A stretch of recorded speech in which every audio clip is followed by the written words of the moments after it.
Улсын хурлын гишүүн сад бүлэг тойрогтой 3 хоног ажиллаа. Тэрээр энэ хугацаанд иргэдтэй нээлттэй хилцүүлэг хийхээс гадна Жаргалан цум аймгийн иргэдийн төлөөлөгчдийн хурлын үйл ажиллагаатай танилцж өөрийн санал бодлоо солилцлоо.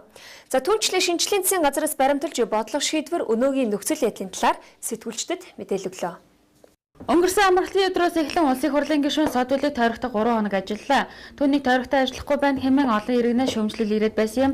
Харин тэрээр сөрөг хүчнийхээ үргийг биелүүлэх үүднээс тойрогтой ажиллах боломжгүй байлаа хэмээн тайлбарласан бөгөөд ойр ойрхон тойрогтой ажиллахаар мэдгдсэн юм. Тэрээр тойрогтой ажиллахдаа аймгийн Жаргалан цумын үйл ажиллагаатай танилцж иргэдийн санал бодлыг сонссон юм. Энэ үеэр иргэд өөрсдийн хүссэн асуултандаа хариулт авсандаа сэтгэл хангалуун байлаа. Хоёроос энд бол цөөхөн хэлнэ. Ер нь бол намчирхан гэдэг юм бол ер нь хайсан дээр юм байна. Ер нь бол яг сусны юм бол сайхан байлаа. Бид нар бол ингэж ясна одоо нэг ингэж явах чинь. Тэр самбуу гэж ямар хүн байв? Сэдэн балдар ямар хүн байв? За яг нэг айрмаал паагуу дайнд орцоо гэсгээр Жамбан Батунхгүй нэг жаахан тий их жаахан зүрхэн сулгч гэдэг юм одоо нэг тэгээд улс төрийн хэмжээр бүгдээрээ тий гараа өргөж буулт хийсэн. Өнөөдөр энэ ардчлал гэж хийгээд үнэхээр ардчлал яг замаар нь явуулж чадаагүй. Эдгээр бол анархизм хийчлээ. Яахаараа бид нар нэг дээдхэн суудлaalаа доодгон хөлөө олдог гэж нэг үг байдаг та. Яахаараа Монголын одоо дээд төрд яахаараа энэ эрлүүсэд гарч ирээд өнөөдөр ингэж бужигнуулаад байгаа юм бэ? Нэгдүгээрт өнөөдрийн их хурлын гишүүний ярьж байгаа яриаг одоо ингэж сонсож байхад үнэхээр одоо Монголын шинэ үеийн шинэ сэтгэлгээтэй сайхан залуу давчууг тодорхой дүгнэлтүүдийг хийлээ гэж хорвоны хувьд ойлгож байна. Улс орныг яаж хөгжүүлэх вэ? Энэ болохгүй үдэхгүй байгаа зүйлээс яаж гарах вэ? Гэх мэтийн олон тулгымдсан асуудлыг та ярьлаа. Энэ бүгдийг яаж хэрэгжүүлэх вэ гэдэг нь хэрэгжүүлэхэд бид нар яаж туслах вэ гэдэг талаас нэг хэдэн санаа хэлье. Нэгдүгээрт та нөхөд бол улс орны энэ арчлалын буйд гэж ярьдаг гадаад зах зээлийг бол биеэрээ үзэж явж энэ үдшин зүйлээ Монгол их орноо яаж хөгжүүлэх вэ гэдэг дээр сэтгэл зовдог ийм аавын хүүхдүүд байж таарна. Тийм учраас та нар энэ их хурлын 76 гишүүн ийшээ тийшээ томилтоор асар их зардал гаргаж явах юм аа. Тэгээ энэ гаргасан зардалаа улс их орныхоо хөрсөн дээр нэг ч гэсэн ажлыг яаж бүтээх вэ гэдэг дээр хамтарч нэгдэж асуудлыг шийдэж болдгоо юм. Тэгээд одоо 4 жил үзчихээ би завханд байж байгаа ирсэн. Энд байж байгаа явсан. Ингээ энд дээр нэг ажил хийхдээ насаар гацчихдаг. Тэгээд 40-оос та хэдтэй нэг зарын дагаа асуутаар өө төдөө та хэрэг байхгүй хүүхдүүд хайцарж ажил. 1960 оноос хойш төрсөн ганцхан ч биш. 60 оноос төрсөн улсууд юу ямар ч юугүй. Ингээл ажил амьд аврагт аваа явахдаг. Ингээ нэг аманд багтаа хувийн байгууллагад ажилладаг. Та муу ажиллаж байна. Таны нас болцоо одоо та хийж чадахгүй нэг сар ажил болоо нэг цалинг нэг сүүлд цалинг авах байгаад шууд халцдаг. Нэг үгүй. За ингээд садлаг гişэн нэг наддан намар одоо унааг даруулдаг гэх нэг харсан. Одоо өнөөдөр садлаг гişэнийх нь нүүр царай гарч. Гişэнээс нэг юм асан байна. Энэ 1900 одоо нэгдэлтэй байж байгаа гарцсан. Тэгээд одоо ажилласан жилдээ нэг өгөөсөж 15 жил ажилласан, 20 жил ажилласан дэтгэр татдаг амтны дам яриа сонсох тийм нэрэд идэг.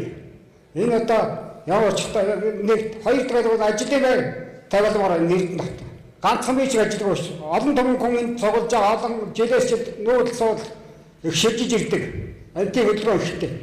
Тэгээд ажил дураар гэдэг зарын дугаар очиход та нас ч болцсоогүй хэвчээ 40 гарсан уу. Та явдлыг үүсэхгүй чадахгүй. Тэвэл хариулт өгдөг. Сонголт олон машин бэлгэлж байгаа юм ерөөсөө хэрэгцээг гаргах хэрэгтэй гэж хэлж байна. Энэ талаар нөхөрлөгчийн сонгуулийн бид нар бас тусаж чадсан амын жолноор нөхөрлөгчийн сонгуулийн тухай хэлцэж байна. Энэ гараар тоолдог заасан газраа заасан хэсэгтээ очиж хөлтөд тоолох хийдэг бол яа тэгэхгүй Иргэд сонгогч машинд сонгуулийн тооллын машинд гүйцэд итгэж өгөхгүй байна. Маш олон хил маргаан гараад энийг эзлэх хэрэгтэй. Дээрээс нь эцсийн бас хүн машин компьютер бүтээдэг маань алдаа юм эсвэл санаатай тийм орсон байх юм бол гар тоолгоор хянж харах зүйтэй гэж хуулинд оруулсан байгаа.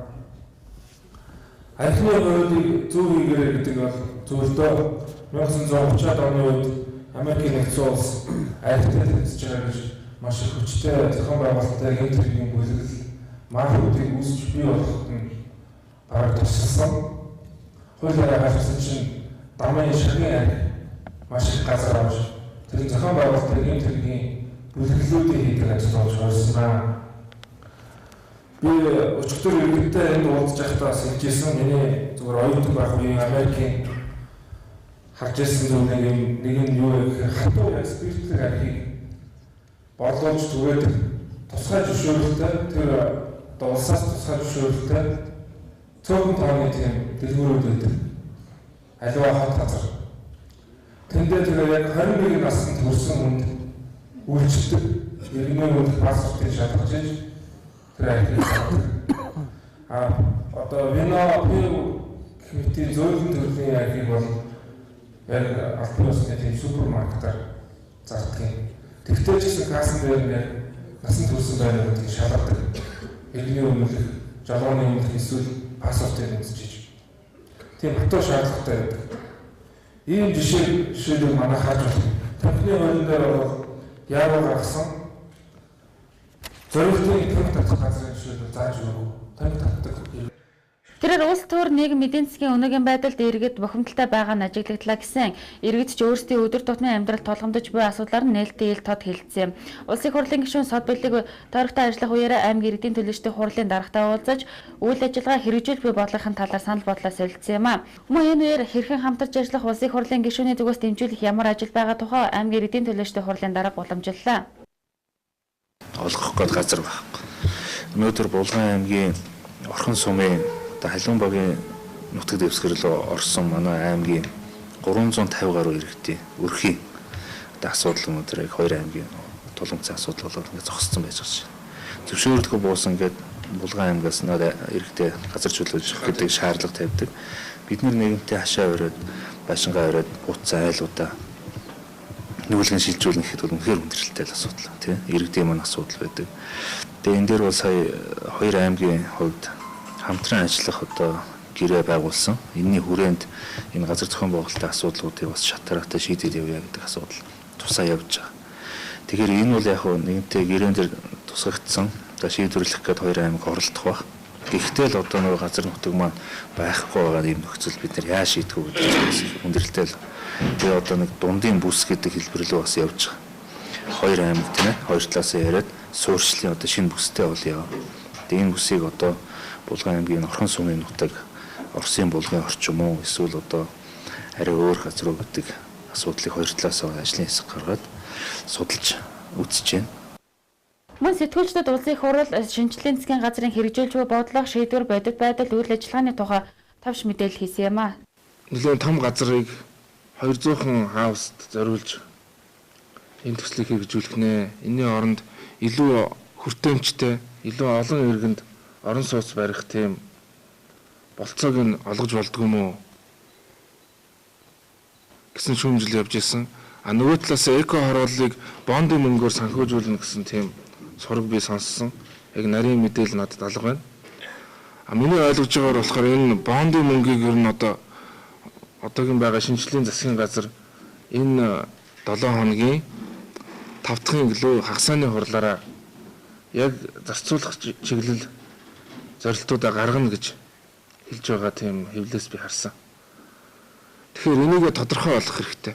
Яагаад гэвэл одоо бүх аймгийн одоо захиргааны төлөөлөл, бүх бизнесийн, бүх одоо яам тамгын газрын энэ бондоос хүртчих юмсан гэсэн тийм гордол төрөөд байгаа. Манай энд ч гэсэн тийм байх шиг байна. Энэ орон сууцны энэ хорооллын эко хорооллын санхүүжилтийг бондоор санхүүжүүлчихье гэсэн тийм гордлого байх шиг байна. Миний бодлоор бол энэ ажил бүтэхгүй. Ягаад гэвэл бондын хэмжээ 1.5 тэрбум доллар. За нэг 2 их 80-аад төгрөг байна уу та. Тэгээд манай одоо яригадаад байгаа энэ их олон бүтээн байгуулалт, төмөр зам, сайн шандын аж үйлдвэрийн парк, бүх аймагуудын төвийг Улаанбаатартай холбох замын ажил гээл яриад байгаа бүх ажилд энэ мөнгө яаж ч хөргөлцөхгүй. Тэгээ манай Эрдэнэтийн эко хороолт нь бас тэрнээс юм олдох юм болов уу гэдэгт бол эргэлзээтэй байна. Сонссон. Гэхдээ баттай мэдээлэл алга байна. Ийм том одоо төсвийн юм уу эсвэл төрийн захиалгаар хийж байгаа ажил тендергүй оролцдог тийм өнөөдөртөө бас байж болохгүй тендерийн хуультай. Оюуны өмчийн патентаараа оролцох давуу эрхтэй байж бас болох юм. Тэгвэл яг шалгаруулалт нь яаж явагдаж байгааг нь би бас сайн судалж амжааг байна. Ер нь бол иргэдийн зүгээс бол яг хөө бүтээн байгуулалт бол манай Эрдэнэт хэрэгтэй орон сууцны хорооллуудын асуудлууд олон жил яригдж шийдэгдээг байгаа.